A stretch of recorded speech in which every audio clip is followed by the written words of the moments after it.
Muy buenos días, buenas tardes, buenas noches a la hora que ustedes estén viendo este video. Mi nombre es Jafet Jair Barbosa Tupal. Vengo de la licenciatura en Derecho en la institución UCRO. Mi número de matrícula es 2025-961. Vengo de la materia de Historia del Derecho en México impartida por la docente Yesenia Fernández Hernández. Bueno, para iniciar con mi exposición, pues tenemos que precisar los conceptos de historia y derecho. Bueno, ¿qué es la historia? La historia es el estudio sistemático, crítico e interpretativo de los hechos del pasado, que han tenido mucha relevancia y trascendencia social. Mientras que el derecho es un conjunto de normas jurídicas que regulan la conducta humana. La norma suele usarse en dos sentidos, uno amplio y otro estricto. Bueno, ¿qué es el concepto de historia del derecho en México? La historia del derecho es una disciplina cuyo objetivo consiste en el conocimiento de los sistemas jurídicos del pasado. Método es el camino conjunto de procedimiento o técnica aplicables para obtener un conocimiento en cada área de conocimiento. Son técnicas diferentes para alcanzar el objetivo al estudio. La historia del derecho tiene un método para poder realizar el estudio, que es el método científico. Siempre tendrá tres elementos importantes, que los cuales son el sujeto, es el que conoce, el objeto, lo que él conoce, y el método, que es la forma en que conoce. Es importante que el investigador respete la objetividad en la investigación para no obtener resultados en el objeto alterados. También los métodos generales son aplicables en cualquier área del conocimiento basados en los principios elementales de la lógica. Por ejemplo, hablamos de la inducción, que es parte de la frecuencia de datos particulares, que abren una posibilidad de reunir ideas generales. También está la deducción. Es lo opuesto a la inducción, claro. Método de lo general a lo particular. Es el método esencial en la aplicación de la ley. También hablamos del análisis. Es una descomposición de un todo de los elementos para entender la consistencia importante para un jurista, que es el estudiar un caso. Lo descompone y analiza todos los elementos integrantes. También hablamos de la síntesis, que es la conformación de un todo a través de ver elementos. Aquí podemos decir que el jurista ya analizó y tiene un acceso a todos los elementos, pero ahora reintegra el objetivo. También hablamos de los métodos particulares que generalmente para la historia del derecho se van complementando. El método histórico o evolutivo es estudiar una misma institución o entidad a través del tiempo, a través de su historia, claramente. Lo siento. Cronológico. Ubicar el acontecimiento a estudiar con mayor precisión dentro de una escala temporal determinada. El método comparativo es confrontar dos o más hechos históricos para observar diferencias y semejanzas con el fin de encontrar los elementos de evolución o semejanza. El dialéctico. Bueno, esta es historia como resultado de elementos de grupos de poder y de fuerzas sociopolíticas contradictorias hacia las tesis confrontada por una antetesis. En la sociología es una investigación a través de un método donde estudian las civilizaciones, al pueblo, a la forma de pensar. Pues en este método lo que se busca es narrar o hablar de un aspecto relevante para comprender a la civilización. En ella se narran todo como sus culturas, sus hechos históricos, sus biografías, sus personajes importantes, costumbres, cultura, al pueblo, etc. También hablamos del descriptivo, que es énfasis en narrar con mayor precisión o detalle los hechos ocurridos en este. Es importante describir que de forma exagerada las anécdotas, momentos o hechos importantes en la historia.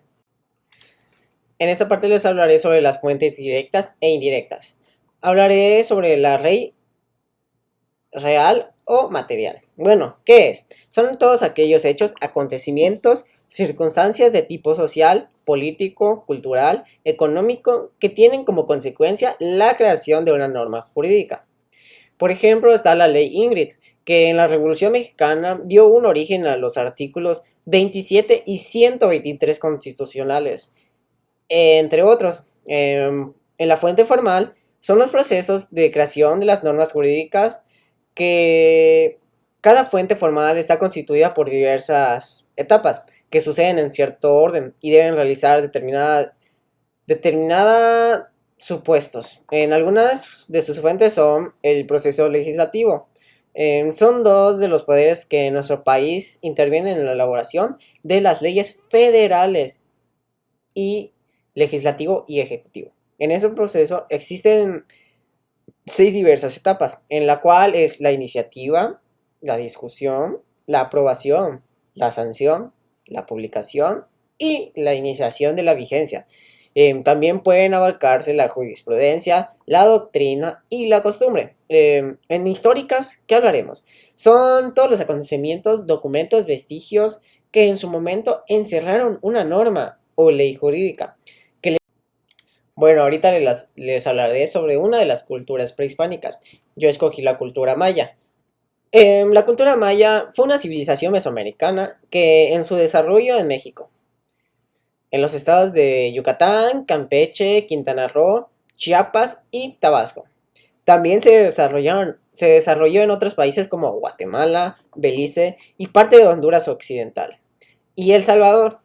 Se destacó que a lo largo de más de 2000 milenios, en numerosos aspectos socioculturales como su escritura, uno de los pocos sistemas de escritura plenamente desarrollados del continente americano precolombino, su arte, su arquitectura, su mitología y sus notables sistemas de numeración, así como su astronomía, matemáticas y en derecho. En esta última área será en la que nos enfocaremos, claramente.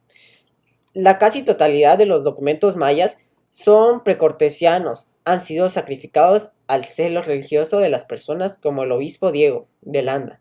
Son importantes. Sin embargo, para nuestro estudio, el libro de Chilam Balam de Chumayel y la crónica de Cailquini, el sector del derecho maya que mejor se conoce es el derecho político del nuevo imperio.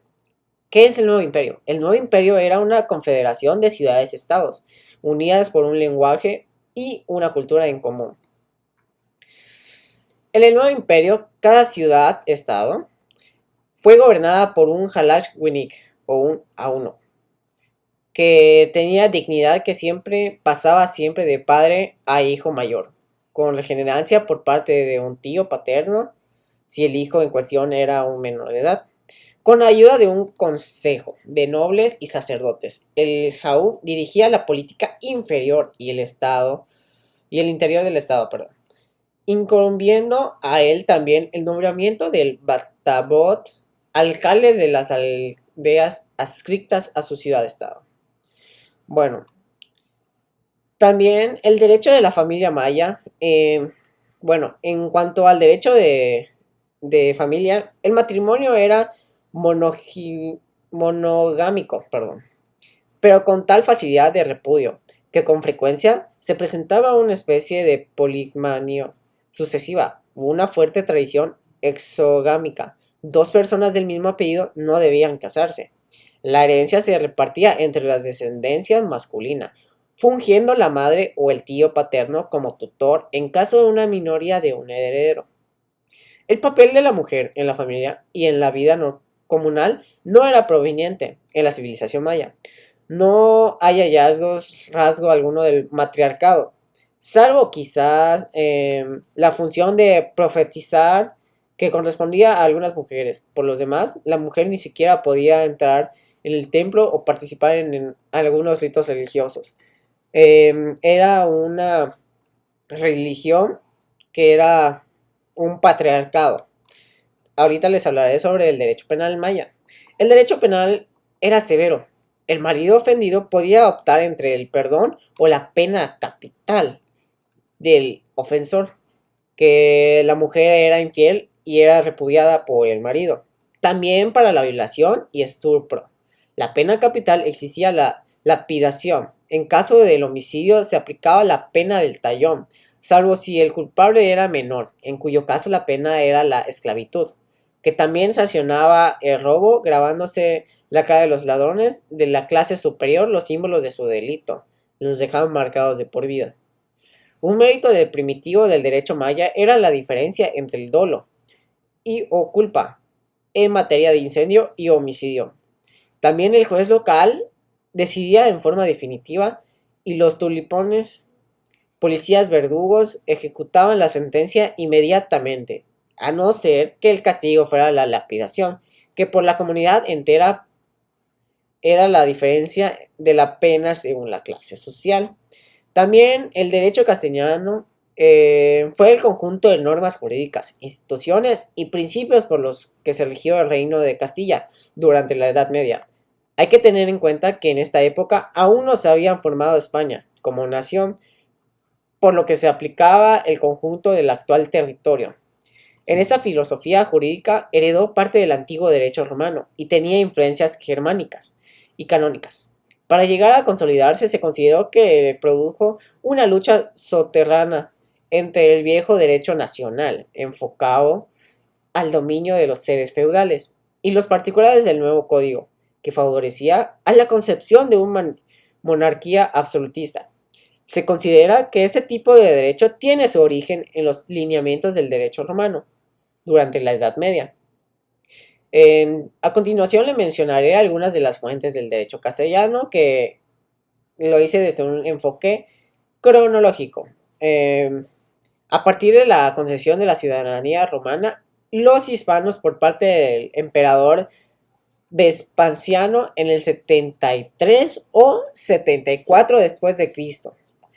En ese proceso concluyó la conquista e instituciones. El 17 de abril de 1492, en Santa Fe de la Vega, de Granada, los reyes católicos y Cristóbal Colón lograron ponerse de acuerdo, el cual constó en el documento conocido como las Capitulaciones de Santa Fe. En dichos documentos se estableció que las tierras que se encontraran en su camino a la India quedarían incorporadas a la corona de Castilla, con lo que nace un sistema jurídico que es el derecho indiano. En este, los reyes católicos habían acudido al Papa Alejandro VI con el objetivo de pedirle que con su autoridad legitimara su actuar en las tierras que recientemente había ganado Colón para la corona de Castilla, accediendo en 1493 en diversos documentos conocidos como las letras alejandrinas, establecidos en los derechos de los reyes de Castilla sobre la nueva tierra descubiertas, para la exigencia de realizar labores de evangelización. Como era de esperarse, las leyes de Burgos no sirvieron para mejorar el trato que los conquistadores castellanos dispensaron a los indios. Las denuncias en la corte acerca de esos abusos no cesaron, particularmente gracias a la labor del insigne Fray Bartolomé de las Casas, lo que motivó una serie de disposiciones protectoras de los indios por parte de la corona.